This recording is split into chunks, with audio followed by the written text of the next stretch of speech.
Greetings.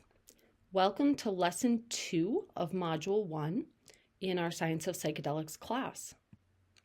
In this lesson, we're going to give a brief overview of reading, finding, and evaluating literature. You might have noticed that there are quite a lot of readings assigned for this class, and my intent is not to have you read those all word for word. So I want to kind of give a rundown on how we read, find, and evaluate literature in research. And I'm going to end with some really helpful tips that one of my undergraduate professors gave me on how to do what we call a 4-pass reading of literature that is not only going to help you better understand and retain what you read, but it's going to help significantly increase your efficiency at reading and help you get through a very large amount of information in a very short amount of time without feeling overwhelmed in the process. So we're going to go through the difference briefly of primary and secondary literature. We're going to talk about some different types of evidence or research that we might use in the research space. We're going to talk about assessing primary literature. We're going to talk about finding literature. We generally use PubMed for that in the research space. We're going to talk about citing literature and some tools that we use in research to cite literature and that make citing literature really easy. And then I'm going to share with you that 4-pass reading approach that I was taught to literature. And I'm going to give a real life example of how we might implement that. So let's get started. Primary literature refers to original reporting of research findings and ideas by the researchers themselves. So these are typically scientific publications that are published in peer-reviewed scientific journals, and they report on research studies that have been done and their findings. So now I'm going to skip over to levels of evidence that we have in research. And really, this pyramid that you're seeing here is a schematic. If you Google level of evidence pyramid or level hierarchy of evidence pyramid, you'll find a variety of different pyramids that look like this. This one isn't set in stone, it's just an example. And what you can see is at the bottom of that pyramid, we have what we might consider kind of lower levels of evidence or lower levels of maybe knowing. That's a very loose translation, not one-to-one. But the type of research that we consider in this kind of lower level of evidence would include case reports or case series, as well as narrative reviews, expert opinions or commentaries, and editorials. Now, I want to make the caveat that this doesn't mean that these types of research are less important or less valid than higher levels of evidence. It just means that their findings don't have the same weight or strength or confidence as, say, a fully powered randomized controlled trial, right?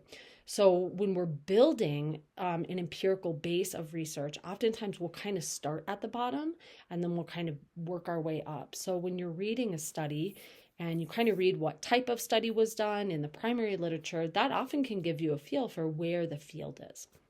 So we start with case reports or case series where maybe a provider has a case that might be unique, and so they report and publish on that one case or maybe on 5 cases. Then when we move up a little bit, we might move into a case-controlled study.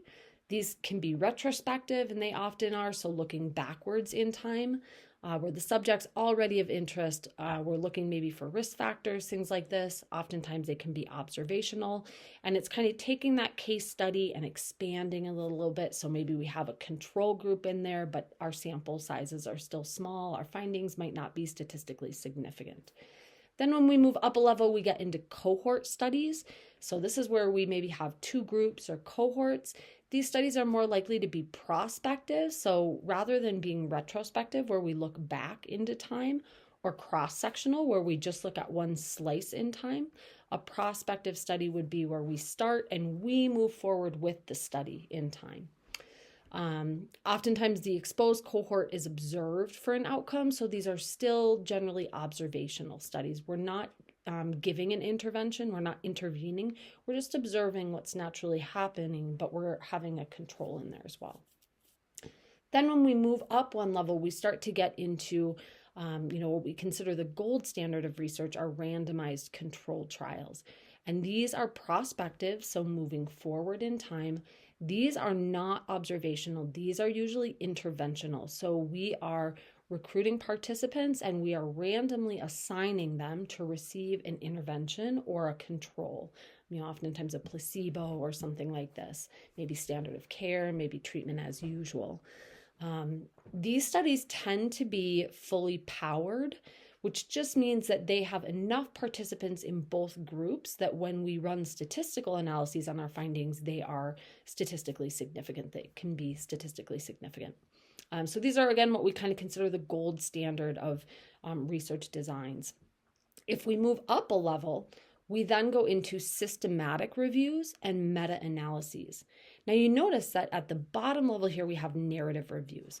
So a narrative review, I've published one of these, is if you're just going to take a look at a field and you're going to review the literature that's there, but you don't really have any systematic process for identifying the literature or reviewing it. That'd be a narrative review because it's kind of a narrative, right?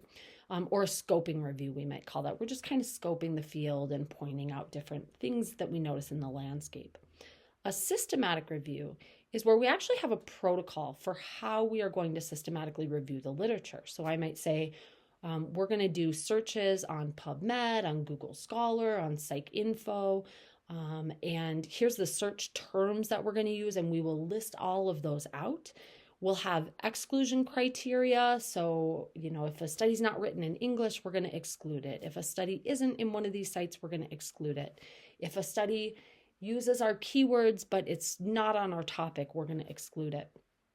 And then we follow that protocol and we see, how much research is out there that meets our inclusion criteria. And then we will systematically go through that and report on different themes or findings. Then one level above that is a meta-analysis. And oftentimes we'll see systematic reviews and meta-analyses combined. Meta-analyses are where you're going to look at a bunch of different research studies that have been done and take their findings and pool them together. You're going to take their participants and pool them together as if they were one larger study, right? So a meta-analysis, and then come up with findings there. And then once we get to that level in a field, the one level up above that, we are going to then start to develop clinical practice guidelines. So kind of influencing the standard of care from those meta-analyses. So I just wanted to offer that as a nice little orientation to the different types of primary literature you might see and kind of just briefly what the differences are. And so again, I maybe should have moved over to this first. We're seeing our primary research, and I just want to point out, so narrative reviews, expert opinions, and editorials, as well as systematic reviews and meta-analyses, you can see those are outside of the bar of primary research. So primary research is where you're actually conducting a research study. On the bottom end, narrative reviews, expert opinions, editorials, those aren't really primary research, so we might not consider those primary literature. And then systematic reviews, meta-analyses, and clinical guidelines, those technically, maybe don't fall in the realm of primary literature either because they're perhaps not primary research. Though I know there are certain folks, and I'm in this camp, who would consider systematic reviews and meta-analyses primary research as well because you are following a systematic process there.